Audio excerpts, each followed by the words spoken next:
Morning. How's everybody doing? Got a nice day out there today, huh? Be good to get back out and practice. We're on to the next challenge, Sunday night Jets, and with that, I'll just open it up. Coach, what's the most impressive start for you with this defense? You're number 6 right now in the league. Yeah.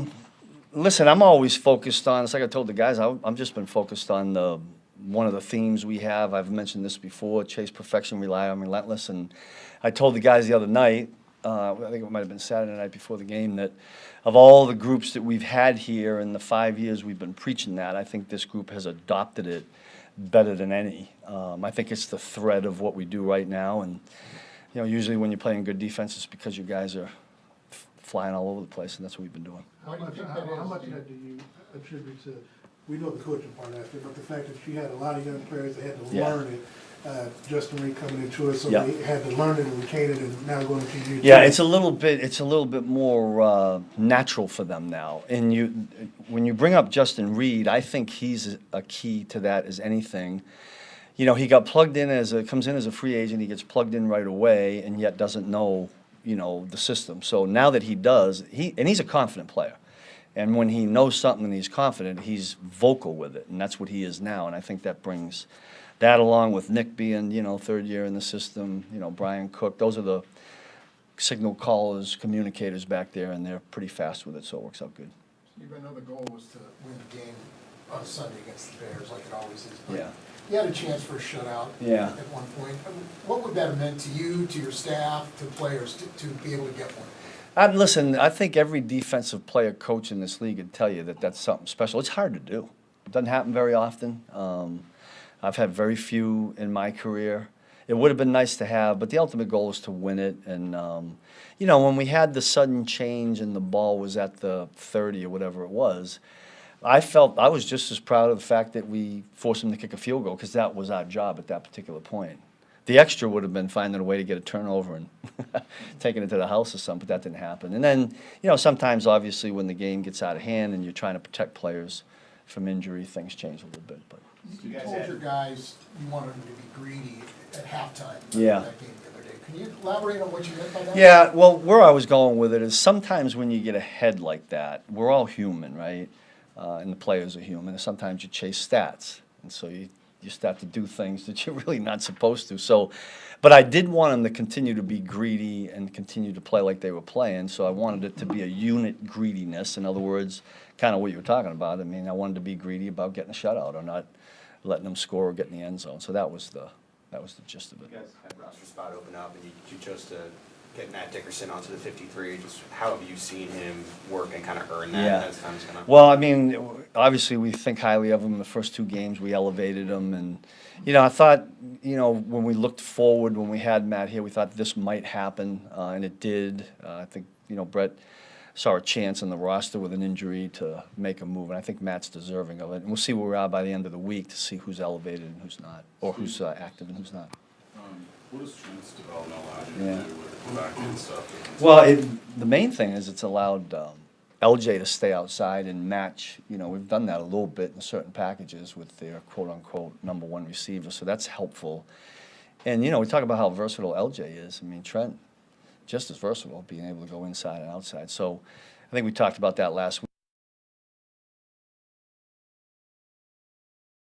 Hey, Coach, when you're playing a team like the Jets, who've had this situation with their quarterback, build it all around Aaron, and then Aaron's not there, and have the backup come in, how do you prepare for that? I mean, you're talking about being greedy when you have a big lead, but when you're coming in with a team that offensively is in a little disarray, what is the approach to face the Jets? Well, I can tell you this, that the thing that we led off with in yesterday's meeting was that anybody in this league can beat anybody. Any unit can make another unit look bad. I mean, all you got to do is look around the league and see what happened in some of the games this past week, and the expectations are for this team to do that, and it doesn't happen because they're pros too. They're in the NFL playing. I'm talking about the offensive players for the Jets, because they're all good players. What we got to make sure is it doesn't piece together and it makes us look bad. So that was really the first message, and then let's go about finding out who they are, what they do, and find a way to slow it down. Last week, Chris came in and without camp and played quite a bit his first game. He played a little bit less this last week, maybe got a little tweak or something like that. something you guys were a little bit worried about, being in football shape. How is he this week, and is he? Yeah, no, he's been down. I think it was 16 or 18 snaps, whatever it was, for Chris, and that was really more an indication of the score. It got into the third quarter, and I think Coach Reed and I, we wanted to protect one of our top players, and then slowly we got some of those other guys out too. Some of the other guys didn't play as many reps either, and that's kind of a good thing. I mean, totally, I think we had 53 as a defense. I'd like to play 53 plays every week because that's down the road. That's helpful. You'd have to ask Chris where he thinks he is in terms of conditioning and all that. There hasn't been a moment in the game where we felt he's been winded. I think Joe's done a good job, navigating that. And we'll just keep Chris and I talked the other day. I mean, hopefully we get to the point where he's playing the 50, 55 plays like he was last year. But a little bit of a blessing that the game went the way it did last week, and we could do that. Steve, with Drew Tranquil just being able to insert him, his knowledge that he's picked up so well, how has that allowed you to still kind of keep doing what you're doing? Yeah, I'll tell you what, I think the players would say the same thing. I didn't feel like we skipped a beat. And listen, we know how valuable Nick is and what he does and how he controls it, but I thought Drew went in there and did an outstanding job. I don't recall that we pared anything back because of it. That's the kind of confidence we had in Drew, and we certainly won't do that this week. Operate the same way. Steve, Trent talked post-game, and he said that you guys preach my job first. What do you want to get out of guys with that? Well, I've had to lately say, listen, it's just my job first, because they try to go do a little bit more. But that's just kind of way back. You hear everybody saying about do your job, do your job. That's been some mantra. I just felt like I turned it around at one point and made it a personal, prideful thing. Hey, I'm going to do my job, plus if I can, a little bit more. I'll help my buddy. A good example is like a defensive end is a 5 technique on a stretch play.